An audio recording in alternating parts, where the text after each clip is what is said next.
Salut les amis, j'espère que vous allez bien ce matin, j'espère que vous avez la forme. Moi je vais super bien, c'est vrai qu'ici il ne fait pas beau temps comme vous voyez derrière moi, c'est la pluie. Mais comme on n'a pas le choix dessus, on n'a pas un moyen de décider, bon, on avance simplement avec quoi, c'est ça. Alors dans cette vidéo, je voudrais qu'on parle encore des restrictions pour les 19 pays qui ont été bannis d'entrer aux États-Unis. Vous savez qu'il y a une liste de 19 pays au total, dont il y a une liste de 12 pays d'abord qui ont été bannis totalement d'entrer aux États-Unis. Il y a une autre liste de 7 autres pays qui ont été bannis, où il y a eu des restrictions particulières pour ces pays-là. Donc, je voudrais qu'on parle de ces pays-là, mais je voudrais qu'on parle encore des exceptions, parce qu'il y a eu beaucoup de va-et-vient dans les exceptions. On ne savait pas exactement qu'est-ce qui entre en compte et qu'est-ce qui n'entre pas en compte, quoi. Donc, c'est de ça que je voudrais qu'on parle dans cette vidéo. Mais avant, si tu me découvres pour la première fois, on est sur Riche Ensemble ici. Je m'appelle Emmanuel et sur cette chaîne, on est sur une chaîne business dont je parle très souvent de business ici, je parle d'entrepreneuriat, je parle d'investissement, je parle de la bourse et je parle aussi de l'immigration aux États-Unis parce que c'est le pays dans lequel je vis. C'est un pays que je trouve assez intéressant, très intéressant surtout pour le business. C'est pour cela que j'en parle dans mes vidéos, quoi.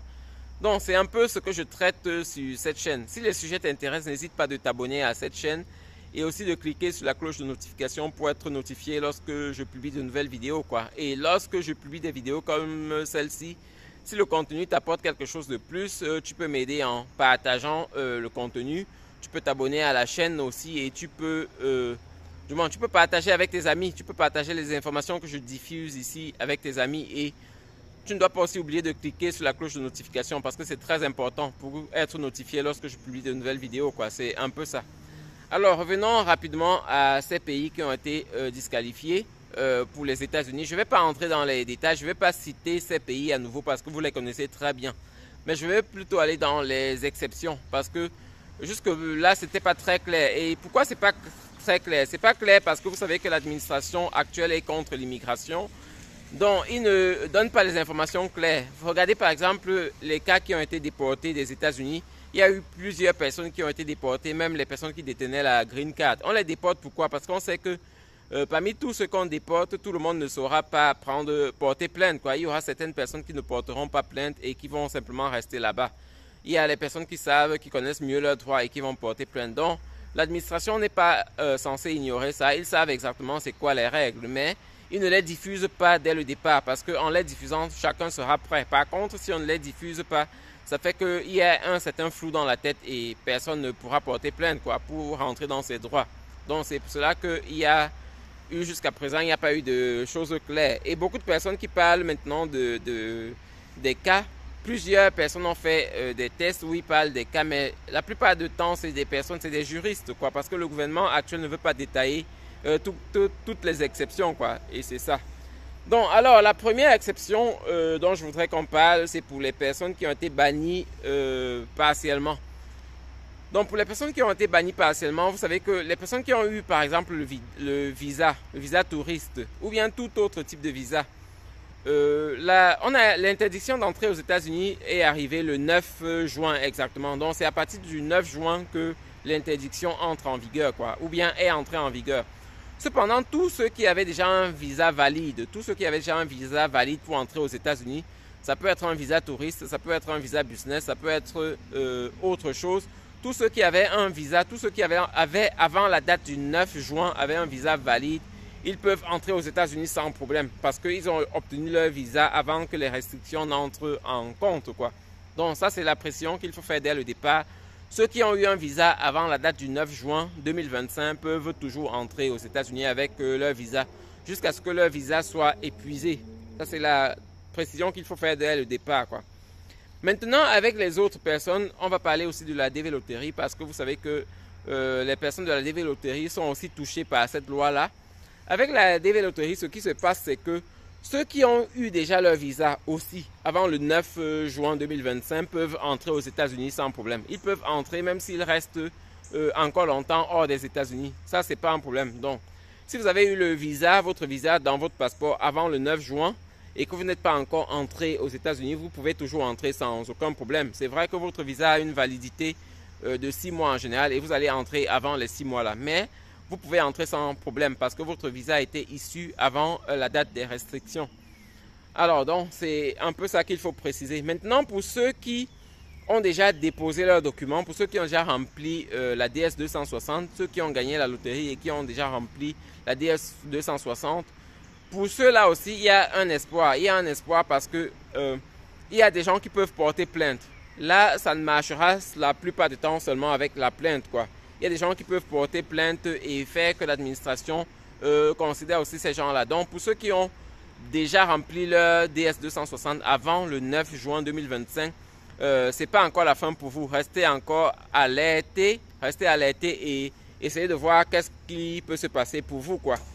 Maintenant, pour ceux qui n'ont pas encore rempli la DS 260 avant le 9 juin, comme on disait, avant le 9 juin 2025, pour vous, vous n'êtes pas considéré, vous ne serez pas considéré. Donc, s'il y a une personne qui est de ces pays bannis, mais qui n'avait pas encore rempli la DS 260 avant le 9 juin, vous ne pourrez certainement rien faire pour venir aux États-Unis. Ce sera compliqué, vous n'aurez pas de rendez-vous et vous n'aurez pas moyen de porter plainte, quoi, parce que vous n'avez pas déposé votre DS 260 avant la date là.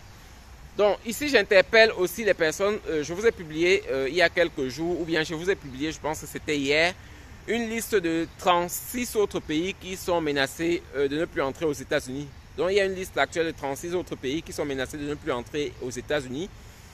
Et là, pour ces 36 personnes, pour ces 36 pays, pardon, ceux qui ont gagné la DV Loterie doivent se précipiter de remplir la DS 260 avant que l'interdiction n'entre en jeu. Parce que si vous remplissez la DS 260 avant que l'interdiction n'entre en vigueur, vous pouvez être considéré, même si l'interdiction entre en vigueur, quoi. Quand je dis vous pouvez être considéré, c'est pas sûr que ça marchera sans passer par la justice, mais probablement la justice peut donner raison à ce genre de personnes, quoi. Ces personnes qui ont rempli la DS 260 avant la date de l'interdiction. Parce que les 36 autres pays dont je vous ai parlé hier, ce n'est qu'un projet, c'est pas encore en cours. C'est pas encore en cours comme la loi, par exemple, du 9 juin 2025. Les 36 autres pays, c'est un projet qui va certainement entrer en vigueur d'ici un certain jour, quoi, d'ici une certaine date qu'on va publier. Donc, pour tous ceux qui sont des pays là et qui ont joué à la DV Loterie, qui ont été sélectionnés, c'est le moment de remplir rapidement votre DS 260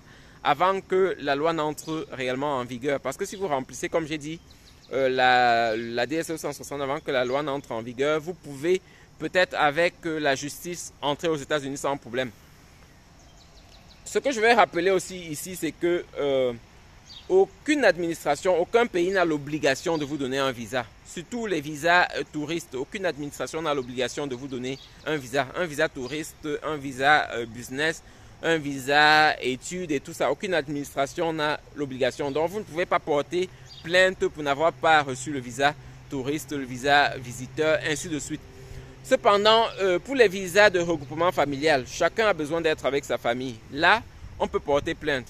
Donc, lors des restrictions avec les pays, comme je vous ai dit, il y avait une loi, ou bien il y avait un test qui disait que les regroupements familiales ne marcheront qu'avec les personnes qui ont la nationalité américaine. Donc, il n'y a que les personnes qui sont aux États-Unis avec la nationalité américaine qui pourront, de ces pays bannis, la faire entrer leurs membres de famille aux États-Unis. Ça, c'est à revoir. Est-ce que la loi fait des distinctions à ce niveau-là dans le cas familial? Ça, c'est à revoir. Je pense que il y aura une exception aussi pour les personnes qui n'ont pas la nationalité américaine parce que la famille est précieuse et on a le besoin d'être avec sa famille. Ça, c'est les lois universelles, quoi. Ça, c'est les lois, ça, c'est les droits humains, les droits de chaque individu. Donc, je pense que cette loi-là, certainement, va être bougée. Donc, restez juste alertés. Si vous avez les membres de votre famille aux États-Unis qui veulent faire le regroupement familial, restez juste alertés et suivez l'affaire parce que ça ne peut pas être uniquement pour les personnes qui ont la nationalité. Ça, c'est pas logique, quoi. Chacun a besoin d'être avec sa famille. Par exemple, quelqu'un qui n'a pas la nationalité américaine, qui est aux États-Unis et qui épouse, je ne sais pas, sa femme dans son pays, il a le droit de vivre avec sa femme. À moins que sa femme soit criminelle et qu'il y a une autre loi qui l'empêche de vivre aux États-Unis ou bien quelque chose comme ça. Mais si sa femme est une personne claire ou bien son enfant est une personne claire, la personne pourra entrer aux États-Unis.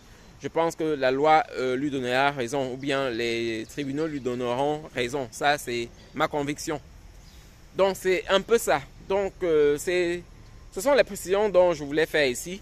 Pour les personnes, pour les 12 pays, on vous a dit qu'il n'y a que les green cards qui pourront entrer aux États-Unis et ça c'est clair. Donc il n'y a que les green cards, il n'y a que les regroupements familiales et il y avait une autre catégorie que j'oublie, qui ne me vient pas à l'idée maintenant. Mais pour eux c'est clair quoi. Maintenant pour les 7 autres pays qui se sont ajoutés, les visas qui sont restreints, pour les 7 autres pays.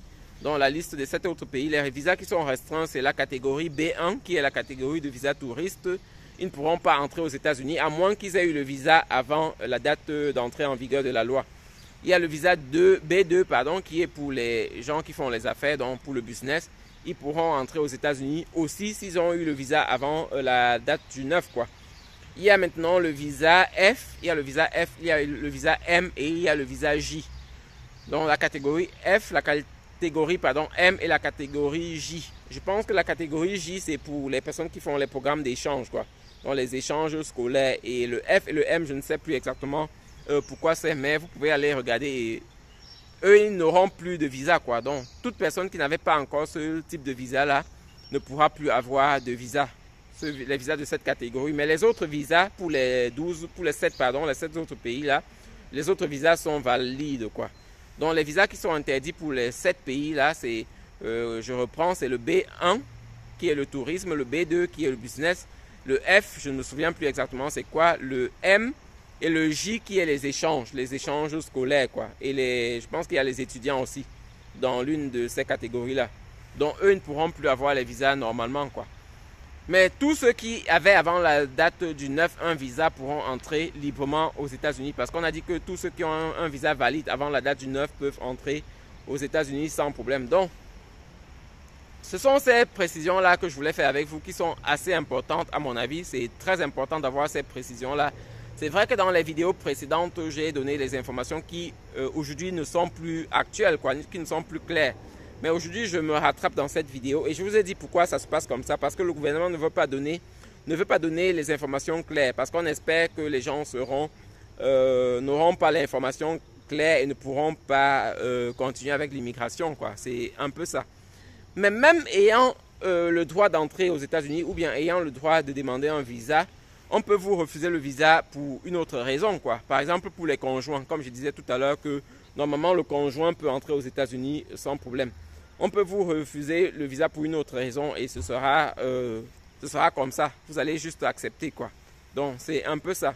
C'est vrai on peut toujours porter plainte, mais l'administration a les moyens de vous refuser un visa sans que vous ne puissiez vous défendre quoi. Ils ont les moyens de tourner ça à votre défaveur parce que vous savez que dans le visa il y a l'interview qui compte. Ce que vous dites à l'interview compte et l'interview en général n'est pas enregistrée. Donc on peut vous dire que vous n'étiez pas clair à l'interview et on vous refuse le visa quoi. Bien que vous soyez dans le droit d'avoir le visa, vous avez dit quelque chose qui ne cloche pas à l'interview. Et comme ce n'est pas des choses enregistrées, vous voyez que l'administration aura raison. C'est vrai qu'on peut toujours porter plainte et comme les États-Unis c'est un pays de droit, on peut porter plainte pour tout. Et dans ce cas, on va voir à quoi ça aboutit quoi. Donc c'est un peu ça. En tout cas, ces informations que je vous passe aujourd'hui sont assez importantes. Partagez la vidéo avec d'autres personnes parce que comme je vous ai dit dans les autres vidéos que les visas touristes, ceux qui avaient déjà les visas touristes par exemple, avant la date du 9 ne pourraient plus entrer aux États-Unis. C'est une information qui n'est pas vraie. Ceux qui avaient déjà un visa, que ce soit visa touriste, que ce soit n'importe quel visa, ceux qui avaient un visa valide avant la date du 9 pourront entrer sans problème aux États-Unis. Et je fais encore la précision pour ceux qui sont des 36 autres pays qui sont en cours.